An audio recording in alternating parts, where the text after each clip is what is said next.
Hello एस्पिरंट, मी अविनाश शितोळे.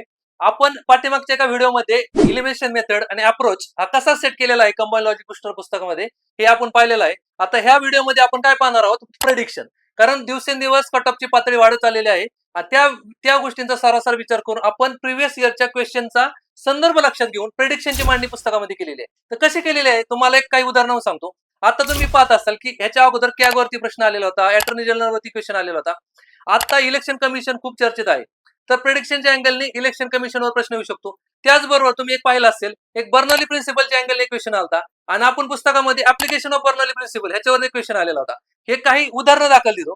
त्याचप्रमाणे काही question असे येतात की आर्टिकल 13 वरती क्वेश्चन येतो, बरोबर 32 वर येतो. त्याच्यानंतर आपण 226 226 आर्टिकल वरती कसा प्रश्न येऊ शकतो हे आपण दिलेलं आहे. आणि महत्वाचे म्हणजे काय, जर 42व्या घटनावरती प्रश्न येत असेल तर 44व्या घटनावरती कसा येऊ शकतो, ह्या गोष्टी सुद्धा प्रेडिक्शनच्या अँगलने पुस्तकामध्ये दिलेल्या आहेत.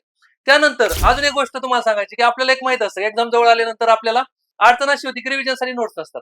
तर ह्या गोष्टीचा विचार करून आपण पुस्तकामध्ये कंपॅरेटिव्ह चार्ट म्हणजे तुलनात्मक तक्ते पुस्तकामध्ये दिलेले आहेत. मोस्टली तर तुम्ही पॉलिटीचा जर सेक्शन पाहिला तर पॉलिटीच्या सेक्शनच्या शेवटी आपण तुलनात्मक चार्ट दिलेले आहेत. आणि आपल्याला एक माहिती की इकॉनॉमिक्स मध्ये आपलं मोस्टली कन्फ्युजन कुठं होतं, एफडीआयच्या अँगलनी काही गोष्टी असतील किंवा राष्ट्रीय उत्पन्नाच्या ज्या कमिटी आहेत त्यांचे सुद्धा आपण कंपॅरेटिव्ह चार्ट पुस्तकामध्ये नोट्स फॉर्मॅटमध्ये दिलेला आहे की ज्यावेळेस एकदम जवळ येईल त्यावेळेस तुम्ही नोट्स फॉर्मॅटमध्ये जो सेक्शन आहे पुस्तकाचा तो तुम्ही रिव्हिजनसाठी वापरू शकता.